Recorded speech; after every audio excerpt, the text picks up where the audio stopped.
भारताचा स्वातंत्र्याचा इतिहास सांगताना मुंबई, दिल्ली, कलकत्ता, पुणे अशा अनेक मोठ्या शहराची नावे घेतली जातात. पण ब्रिटिश साम्राज्याला हादरा देणारी काही आंदोलनं महाराष्ट्रातील छोट्या गावांमध्येही घडली. 15 ऑगस्ट 1947 मध्ये भारताला स्वातंत्र्य मिळालं. पण 5 वर्षे आधीच एका छोट्याशा गावाने ब्रिटिश साम्राज्याला थेट आव्हान देऊन स्वातंत्र्य झालं होतं. ते गाव होतं चंद्रपूर जिल्ह्यातील चिमूर गाव, जे सध्या तालुका म्हणून प्रसिद्ध आहे.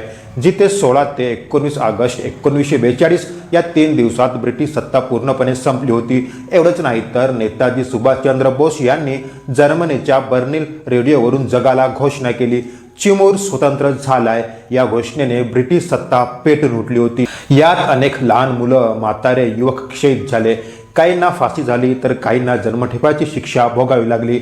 मात्र या चिमूरने संपूर्ण भारताला स्वातंत्र्य होण्याची शिकवण दिली.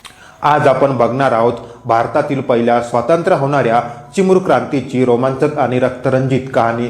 नमस्कार, मी पंकज, आपण बघता बोल भाई. त्या काळात भारतावर ब्रिटिशांचे राज्य होतं. भारतीयांना स्वतःच्या देशात स्वतःचं सरकार हवं होतं. स्वातंत्र्याची मागणी दिवसेंदिवस तीव्र होत होती आणि त्याचवेळी दुसरं महायुद्ध सुरू होतं. या सगळ्या घडामोडीवर महात्मा गांधी आणि भारतीय राष्ट्रीय काँग्रेसने ब्रिटिशाविरोधात निर्णायक आंदोलन उभारण्याचा निर्णय घेतला. 8 ऑगस्ट 1942ला मुंबईच्या गोवालिया टँक मैदानावर महात्मा गांधींनी करो या मरोचा नारा दिला. भारत छोडो आंदोलन सुरू झालं. दुसऱ्याच दिवशी ब्रिटिशांनी गांधीसह सर्व प्रमुख नेत्यांना अटक केली. पण अनेक समाज सुधारक आपल्या भजन कीर्तनातून स्वातंत्र्याची ज्योत पेटवत होते. त्यातलेच राष्ट्रसंत तुकडोजी महाराज हेही होते. त्यांचे खंजिरी भजन गावागावात प्रेरणा देत होते. संपूर्ण भारत फिरून गावात मुक्काम करून भजन कीर्तनाच्या माध्यमातून स्वातंत्र्याचा जोश भारतीयांच्या रक्तात भरत होते. अशातच 15 ऑगस्ट 1942ला चिमूरमध्ये मुक्कामी होते. याच रात्री चिमूरमध्ये तुकडोजी महाराजांनी भजन गायलं. अब काहे को धूम मचाते हो दुखवकर भारत सारे, आते हैं नाथ हमारे, झाड़ झाड़ू ले शस्त्र बनेंगे, भक्त बनेगी सेना, पत्थर सारे बॉम्ब बनेंगे. या भजनाने चिमूरकरांच्या मनात स्वातंत्र्याची आग पेटली. 9 ऑगस्टला महात्मा गांधींना अटक झाल्याची बातमी देशभर पसरली. ही बातमी चिमूरमध्येही पोहोचली आणि चिमूरमध्ये ब्रिटिशाविरोधातील भावना आणखी तीव्र झाल्या. महात्मा गांधीच्या अटकेची दखल चिमूरने तात्काळ घेतली. लोकांच्या मनात एकच प्रश्न होता, गांधीजींना अटक केली, मग आपण शांत का बसायचं? आणि मग चिमूरमध्ये आंदोलनाची तयारी सुरू झाली. 15 ऑगस्ट 1942च्या राष्ट्रसंत तुकडोजी महाराजांच्या कीर्तनानंतर चिमूरकर पेटून उठले होते. दुसरा दिवस उजाडला. 16 ऑगस्ट 1942 हा दिवस नागपंचमीचा होता. चिमूरमध्ये वातावरण आधीपासूनच तापलेलं होतं. लोक मोठ्या संख्येने बाहेर पडले. मिरवणूक काढण्यात आली.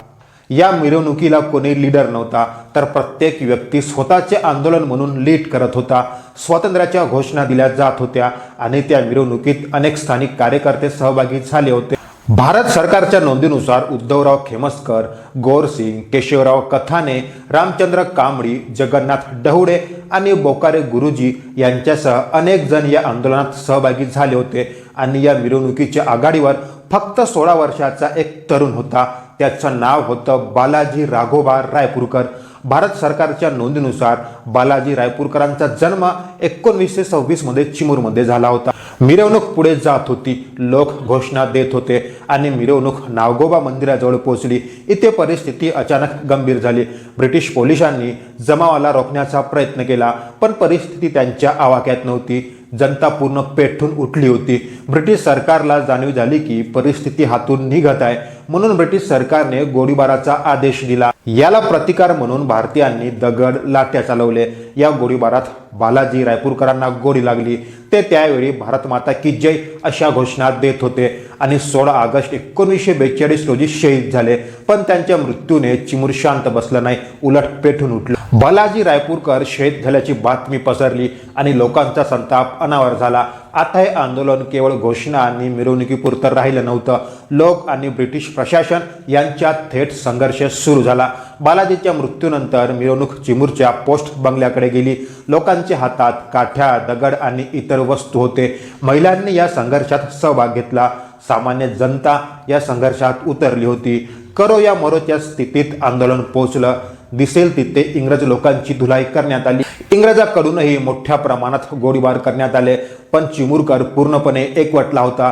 चिमूरमध्ये इंग्रजशाही पूर्ण नष्ट झाली होती। उरलेले इंग्रज चिमूर सोडून चंद्रपूरला आले, तर काही चिमूरमध्येच शांत बसले आणि चिमूर पूर्णपणे स्वातंत्र्य झालं। या आंदोलनाची माहिती वाऱ्यासारखी संपूर्ण भारतभर पसरली आणि स्वतः नेताजी सुभाषचंद्र बोस यांनी जर्मनीच्या बर्लिन रेडिओवरून जगाला संदेश दिला। चिमूर स्वतंत्र झाला आहे। 16 ऑगस्ट ते 19 ऑगस्ट असे 3 दिवस चिमूर स्वतंत्र राहिला। या 3 दिवसात चिमूरमध्ये कुठलेही इंग्रजांचे कायदे व कानून अधिकारी नव्हते। या 3 दिवसात चिमूरकर स्वतःच्या मनाने जीवन जगू लागला। ब्रिटिश सरकार हे सगळं पाहून गप्प बसणार नव्हतं।